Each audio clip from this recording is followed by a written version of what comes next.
What's up, guys? Welcome to a short editing episode today. I just want to go over my techniques for sharpening wildlife images. It's definitely one of the best things you can do. I mean, editing as a whole is one of the best things you can do, but sharpening can really make a world of difference. There's a lot of different ways to sharpen an image, but I'm just going to go over some general techniques and show you my workflow for how I do it.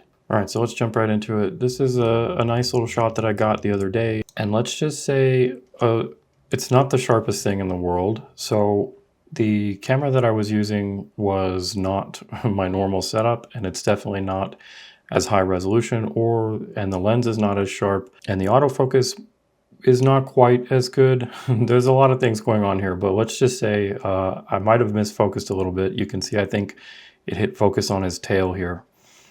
I've already denoised this image. This is the denoised version. I just came down here and used the AI denoising. So let's just go ahead and open this up, and I'm going to show you guys how I sharpen. Okay, so here's the full image, and the first thing we want to do is crop. And anytime you crop, that's going to hurt your image resolution, and that's also going to mean sharpening might help a little bit more as well. So let me just preface this with I'm going to use a certain technique or a certain program to do my actual sharpening, but you can do this with anything, because the important bit is like how I'm going to do it in Photoshop with the masking and stuff. So the first thing that we need to do is I need to make a copy of the background layer or of anything that you've done. So I'm going to do that. You can do Control J, that'll give you a copy. If you've got a bunch of stuff going on here, like you've already had some layers and stuff like that, you've already done adjustments, then instead of Control J, you'd want to do a stamp visible layer, which is Control Shift Alt E. So that'll take all the things that you've done underneath and put them into this new stamped layer.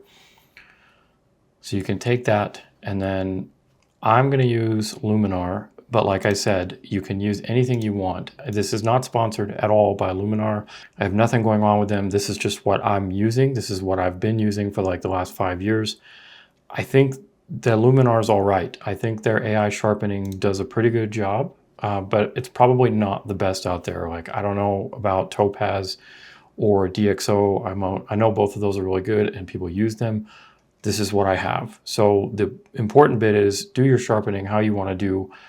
In Luminar, I'm going to use this right here. I'm going to use the super sharp, and I usually just keep it at low because the middle and high start getting wonky. If I do it multiple times, then I'll do it low again, like through another layer or something. But if we come in here and zoom in a little bit and turn this off, so that's the before and that's the after, and that's, it's still not perfect, but that's definitely usable now because I'm not going to crop this hard anyways.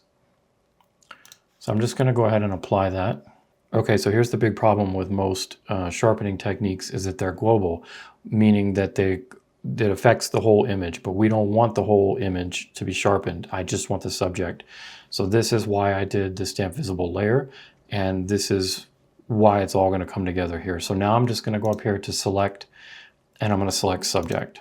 So that's just selected my subject right there. And now all I'm going to do with that selected is hit the mask button.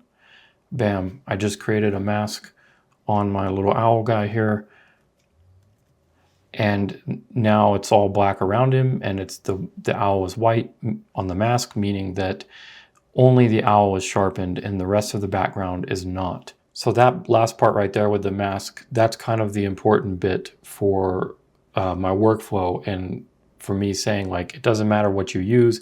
If you use the Topaz plugin, or if you take it to DxO and then you bring it back in here, whatever it is, you do that globally. This is how you make it not globally. If you do it in Photoshop too, you could do it the same way. You can, here, we'll just do it real quick. So if I just take this layer off, and if I just come back under here, and I make a new stamp visible layer, we'll turn that off. So we're starting from scratch again. If I come up here and do any one of the filters that I want to do, like an unsharp mask or smart sharpen or whatever your preferred Photoshop is method here. So we can hold it and we can see there's that's the after, that's the before. So that looks fine. So we did that. But again, global. We don't want it to be global. We want to come up here, select subject. If it doesn't select your subject the way that you want, like if it's not a good enough selection, you can always come up here and do select and mask, and then refine that and then do the mask how you want it. But the important bit is you have the selection there. Once the selection is there, hit the mask button, bam, there it is. Now I've got my new sharpening only on my subject. One last little bonus thing I'll throw in there to help with like sharpening is just contrast in general. And contrast can be light and dark, but it can also be color contrast. So adding contrast, in this case, what I've done is I've added this dodge and burn layer. So if we zoom in a little bit, we can see that, you know, he's a little dark too, but I don't want to do like just overall brighten, you know, everything, because I like the scene. So I'm just going to dodge in a little brightness on his face and his eye, especially that bright yellow eye. That's going to create contrast, that the color and the brightness, those are both going to create contrast, and that is also going to create the appearance of sharpness. So if we just turn this on and off, you can see the before and the after. And this, I've already sharpened it too. And that just gives it that extra little punch and that extra little bit of sharpness. But the key takeaway here was the masking bit. I just wanted to show you guys how I do that, and just to let you know that there's multiple ways. No matter how you're sharpening, this is how you sharpen only what you want. And in wildlife, that's usually the biggest key, because we often as wildlife photographers don't want our background sharpened. We might want a background in there, but we usually don't want it sharpened because we want that subject separation.